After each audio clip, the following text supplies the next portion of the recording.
I didn't realize it wasn't my mother until she reached for the kitchen knife and her elbow bent the wrong way. Most of you know the Uncanny Valley as a graph. A dip in empathy when a robot looks almost human, but not quite. It's a modern term. But in the deep, ancient gaps of the Appalachian woods, we don't call it a graph. We call it the mimic. I grew up in a house where the woods didn't just have eyes. They had faces. My grandmother used to sit on the porch, smoking a hand-rolled cigarette, watching the tree line.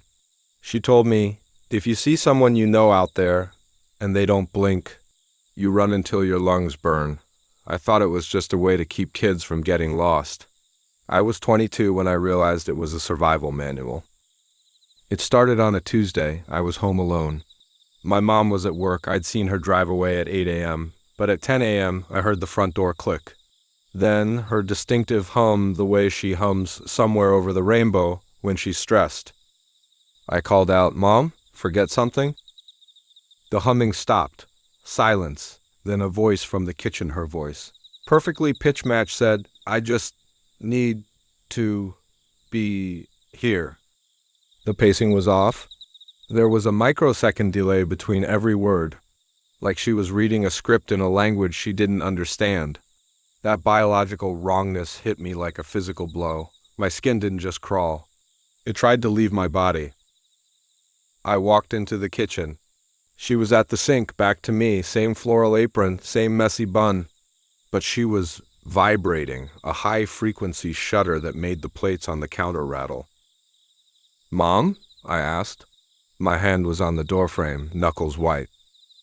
She started to turn. And this is where the valley becomes a canyon. Her neck moved first. It rotated nearly 180 degrees before her shoulders even shifted. Her skin looked like wet construction paper too, smooth, no pores, no fine lines. And the eyes, they were just two holes filled with stagnant, oily water. Your brain is your own worst enemy here.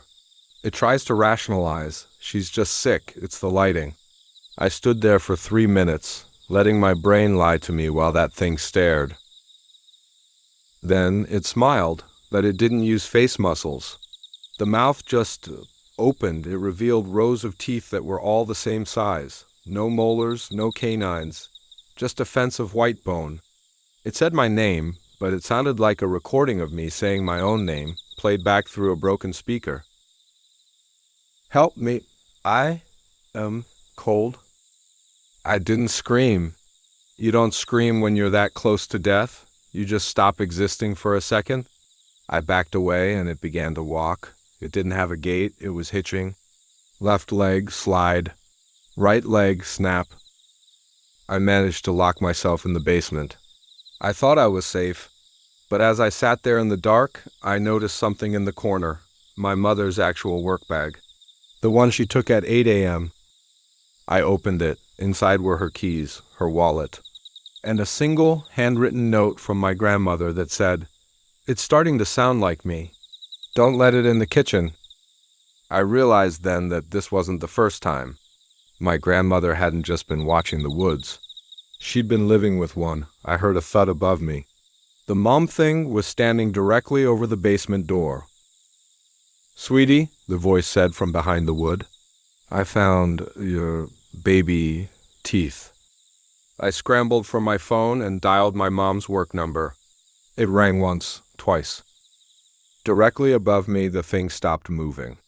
I heard a muffled ringing. It wasn't coming from the floorboards. It was coming from inside the thing's chest. I watched through the cracks in the ceiling as it pulled a phone out of its apron pocket. It was my mom's phone, the one I saw her put in her purse this morning. That's when the terror truly shifted. If it had the phone, where was she? I heard a wet, tearing sound. The thing began to peel the floral apron off, but the apron wasn't fabric. It was coming off in chunks of skin. I broke the basement window and ran. I didn't look back until I hit the neighbor's porch. The police arrived, but the house was empty. No, Mom, no mimic, just a trail of oily water leading from the kitchen to the basement. My mom pulled up 10 minutes later. She looked perfect. She was confused, laughing at the overreaction. She said she'd lost her phone at a gas station. I moved out the next day. I didn't tell her why. How do you tell your mother you saw her neck snap 180 degrees? I spent 3 years in therapy. I convinced myself it was a fugue state, a mental breakdown caused by the isolation of the mountains. I moved to the city. More people, more real faces. But 3 days ago, I found an old Polaroid in a box of my grandmother's things. It was taken in 1974. It was my grandmother and my mother as a toddler. In the background, standing by the tree line, was another woman. She was wearing the exact same dress as my grandmother. Same hair, same height. But she was standing in a way no human stands. Her knees were locked forward, but her torso was twisted completely toward the woods. My grandmother wasn't watching the trees to protect me. She was watching to see which mom came home. Last night, I was on a FaceTime call with my mom. She was telling me about the garden. We were laughing. Then she leaned closer to the camera. The light hit her eyes, and for a split second, they didn't reflect the room. They stayed dark, flat, like stagnant water. She said, "I miss you, honey. I just, need to be there." The same microsecond delay. I looked at the reflection in her glasses. Behind her, there was no kitchen, no garden, just a dark, endless forest of Appalachian pine. My mom didn't come home the Tuesday 3 years ago, and the thing I've been talking to, it's finally learned how to blink. Before you go to sleep tonight, look at the person next to you. Don't look at their face. Look at their cuticles. Look at the way their skin moves over their knuckles. If it's too smooth, if it's too perfect, don't scream. It likes the sound of a scream. It sounds like music to them. Good night, and whatever you do, don't look in the valley.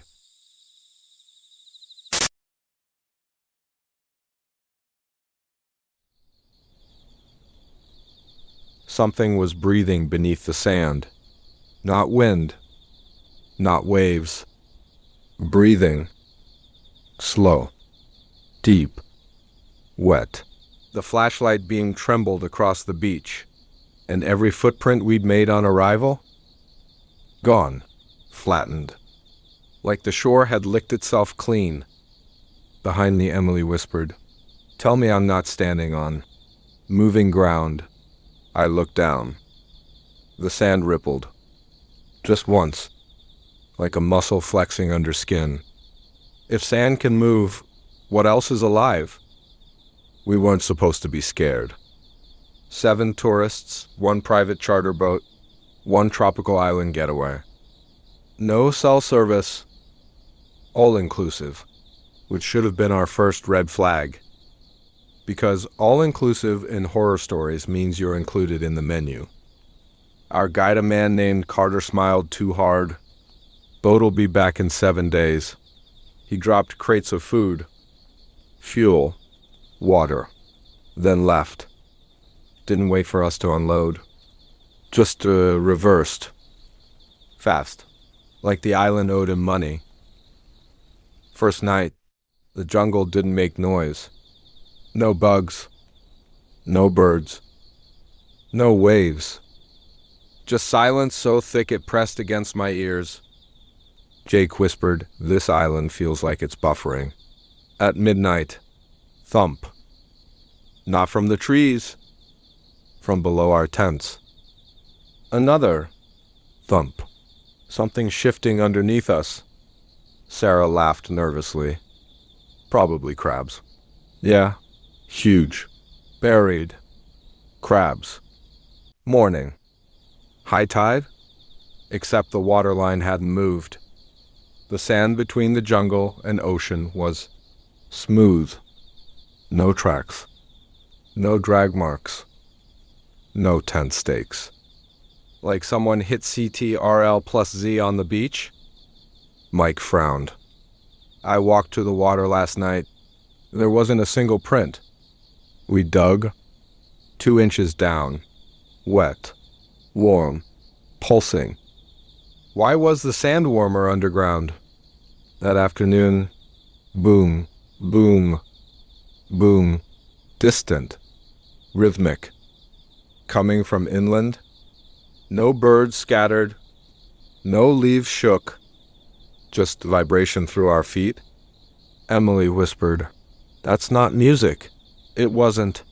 It was too slow, too big, like something learning our heartbeat.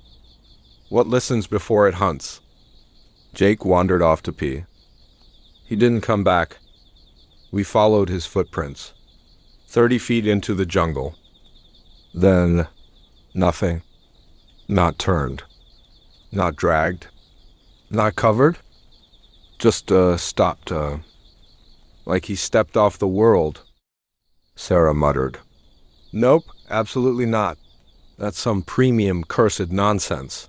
We called. Nothing. Then, a backpack. Half buried. Breathing. Zipper opening. Closing. On its own. Why would sand need to breathe? We dug where Jake vanished. 4 feet down, bones. Not old? Clean. Smooth. Polished. Like something had sucked them dry. Mike gagged. These are human. Beneath them, rock. Curved. Warm. Moving. The ground shifted. We ran. What shape was beneath the island? Emily had downloaded satellite maps. The shoreline was wrong. The island was bigger, wider, grown outward overnight. Sarah blinked. Is the island expanding? The jungle line had moved. Trees where beach had been. Roots dragging sand inward. Feeding. What eats coastlines? We lit signal fires. Used flares. Radio. Nothing. On the horizon, a boat. We screamed. Jumped. Lit everything. It slowed. Turned. Left. Didn't come closer. Mike whispered. That captain saw something. What scared someone who sails these waters? We slept in shifts. At 3:11 a.m., Emily screamed. Her tent sagged, like the ground was swallowing it. Hands grabbed, pulled her free. The sand collapsed. A pit opened. Something pale slid beneath. Skin, smooth, too wide, gone. How big was what moved under her? Carter's crates. One locked. Inside, journals. Dates going back decades. Different handwriting. Same words. The beach is the mouth. The jungle is the stomach. Don't dig. IT learns roots. Sarah muttered. Oh, cool, Yelp review from hell. Who wrote those? A sinkhole opened near camp. Inside, tunnels. Organic. Pulsing. Salt water dripping from walls. Bones embedded. Not fossilized. The floor rippled. Digesting. We backed out. Too slow. Mike fell. Something tugged. We grabbed. He screamed. Then silence. Just boots? Floating in wet sand. What finishes eating before you hear it chew? Emily whispered. It's not hunting randomly. We realized it always struck from below. At night. Near camps. Paths. It followed our habits. Sarah sighed hysterically. So, the island's stalking us. Love that. We moved camp. Again. What if it lets you move? Carved figures kneeling. Stone slabs in the jungle. Pointing downward. Skeletons arranged in circles. Fresh. Someone had added to them recently. A pole. With a camera strapped on. Still blinking. Recording us. Someone else had been here, watching. Who films food? Carter. Our guide? Emerging from trees. Alive. Armed. He froze when he saw us. We pay it, he said. Or it grows, he admitted. Locals leave tourists? The island feeds. In exchange, it leaves the coast alone. Sarah yelled, "You're farming people." Carter whispered, "Better than cities. Can an island starve?" There was a boat hidden inland. Old. Fueled. Launch rail aimed at the ocean. Problem? We had to cross open beach. At night. Emily loaded flares. Jake's flare gun. Sarah muttered, "If we die, I'm haunting TripAdvisor. Can light scare a continent-sized thing?" The sand boiled. Tendrils surfaced. White ridges. We sprinted. Ground collapsing behind. Mouth slits opening. Carter tripped. Something dragged him under mid-scream. Boat. Rails.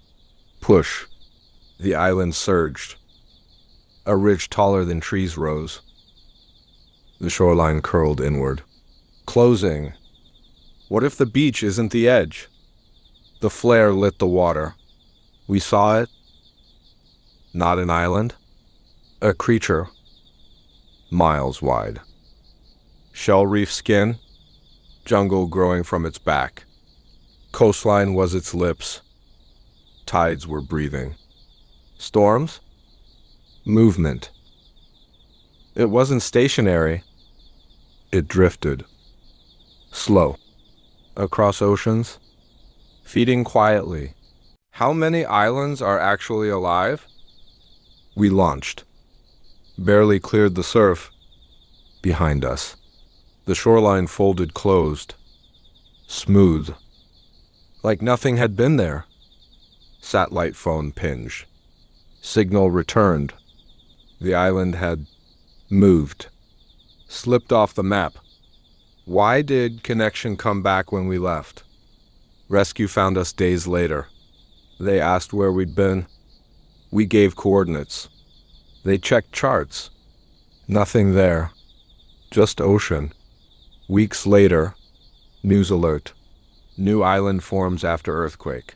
Tour companies swarmed. Drone footage showed fresh beaches. Green jungle. Perfect coves. I zoomed in. Saw tents. Half buried. Already waiting. And beneath the sand, something breathing.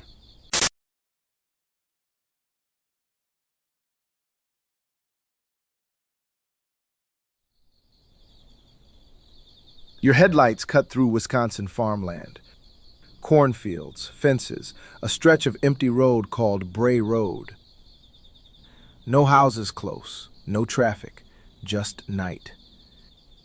Then something runs across the asphalt.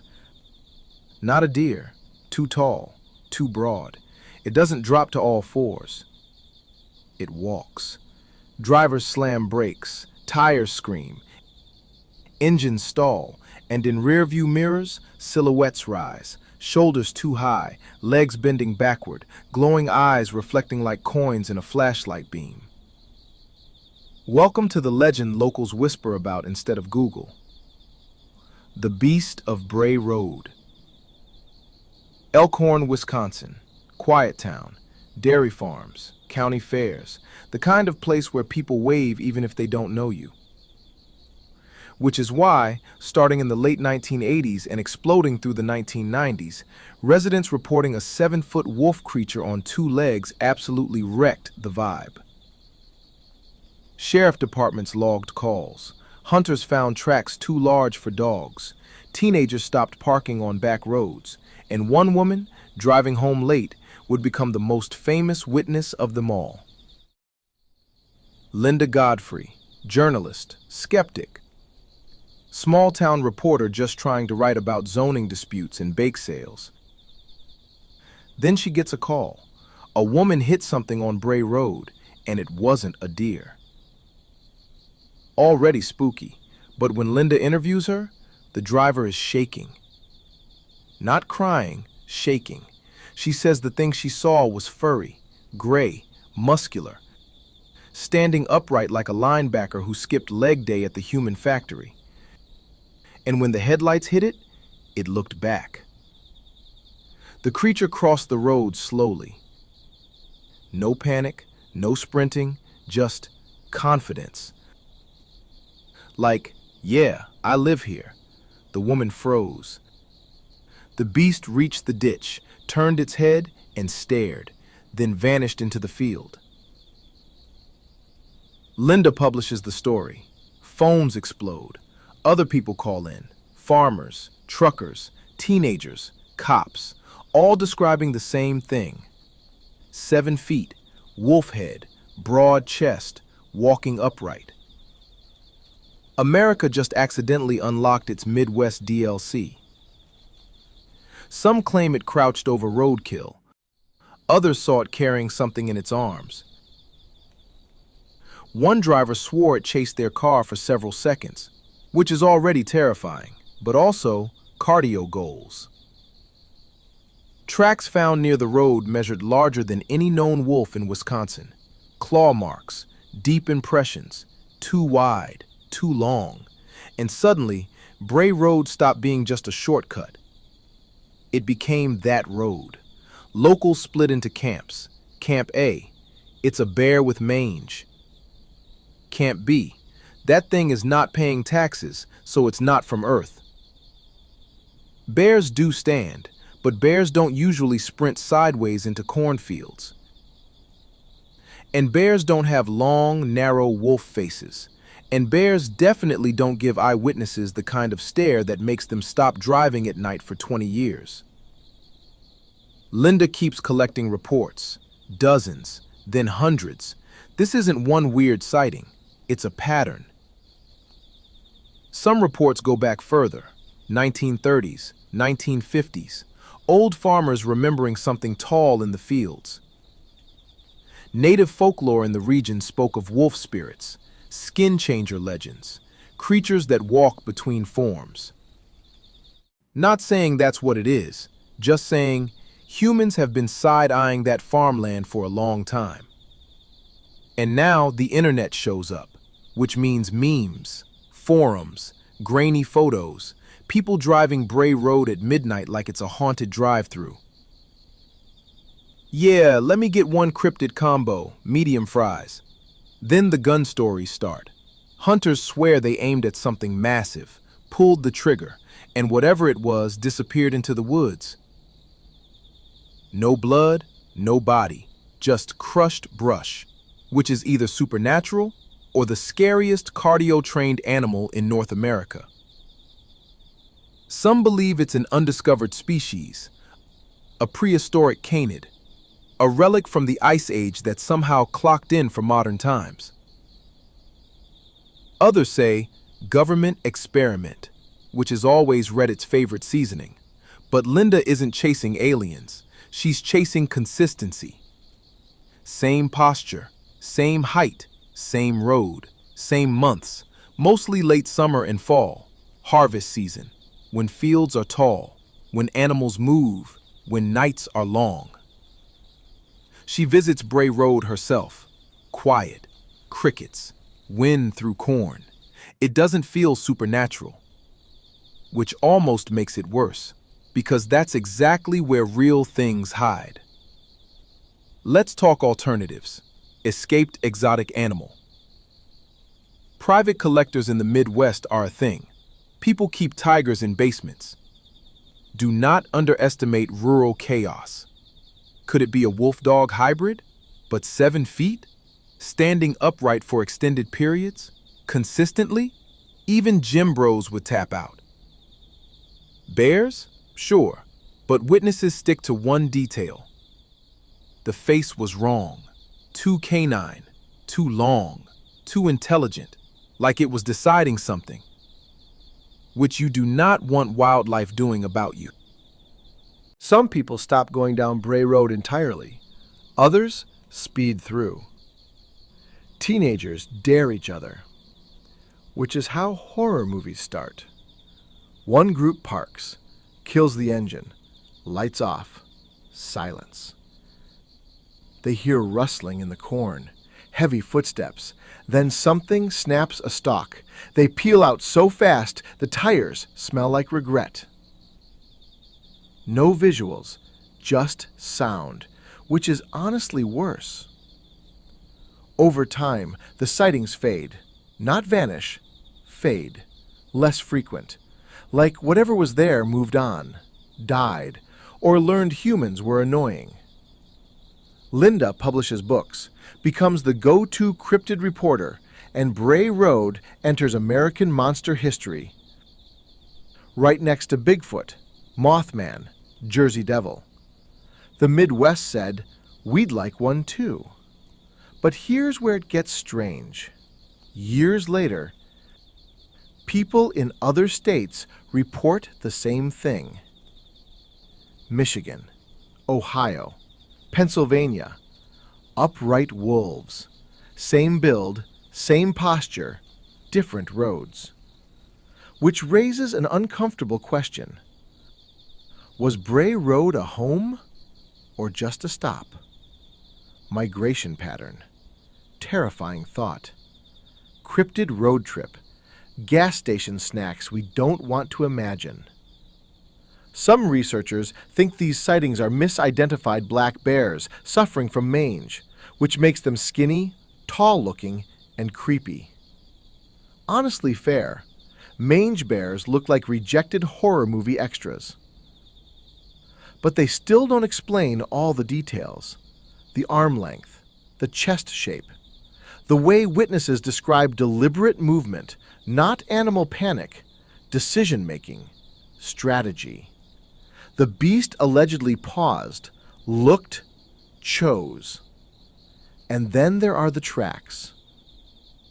Photos show prints longer than a human hand, toe shapes not quite canine, not quite human, right in the uncanny valley of feet, which is the worst valley. If something's foot makes you uncomfortable, that's nature filing a complaint. Skeptics say hoax, wooden molds, people love pranks. True, but pulling that off repeatedly for decades, across states, that's commitment. That's a weird hobby. Here's the real twist. Almost nobody reports attacks. No confirmed livestock kills tied directly. No missing hikers. No blood-soaked scenes. Just sightings. Drive-bys. Glances. Moments. It's like whatever people saw didn't care enough to chase them, which somehow feels worse, because predators usually react. This thing just watched, like humans are the weird ones on its road. Linda eventually says something important. Most witnesses weren't thrill seekers. They were locals, farmers, parents, people just trying to get home. They didn't want attention. Some refused interviews. Some waited years to talk. That doesn't scream internet clout. That screams, I saw something I can't explain, and I hate that. And honestly, relatable. So what was the beast of Bray Road? A misidentified animal? An extinct species hanging on? A wandering population of something we don't have a name for? Or a perfect storm of fear, darkness, and rural roads where headlights play tricks and brains go into survival mode? Your mind is powerful, but so are your eyes. And when dozens of people describe the same impossible thing, that's where science gets uncomfortable. Now imagine this. You're driving Bray Road tonight. Windows cracked, music low, cornfields towering on both sides.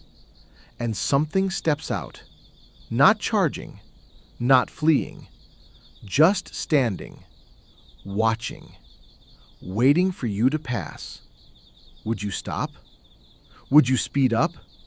Would you convince yourself it was just a deer with confidence issues? Because every witness did the same thing. They left. They didn't investigate. They didn't grab cameras. They chose survival, which might be the smartest part of this whole story. Here's the final uncomfortable detail. When Linda asked people what scared them most, it wasn't the size, or the claws, or the height. It was the posture. The way it stood like a person, balanced, still, like it had done it 1,000 times before, like 2 legs were normal and 4 were optional. That's not how we're used to animals moving. That's how we move, which means whatever they saw felt close to us, too close. So maybe the beast of Bray Road wasn't one creature. Maybe it was many. Or maybe it was something that passes through places humans rarely look twice at. Farm roads, fence lines, empty stretches between towns. Places where headlights only give you 3 seconds of truth. And here's the twist. The sightings didn't end because the beast was proven fake. They ended because people stopped reporting them. Phones, cameras, dash cams, drones. Every inch of rural America suddenly got harder to hide in. Not impossible, just harder. Which means either the mystery was solved, or whatever walked Bray Road learned something new. To stay off the pavement, to move deeper into trees, to avoid headlights, to stop standing in the open. Because the scariest possibility isn't that the beast of Bray Road was real. It's that something real was there, and adapted. And somewhere tonight, on a road you barely pay attention to, something tall might still be crossing. Not running, not hunting, just walking, like it owns the place. And maybe it always did.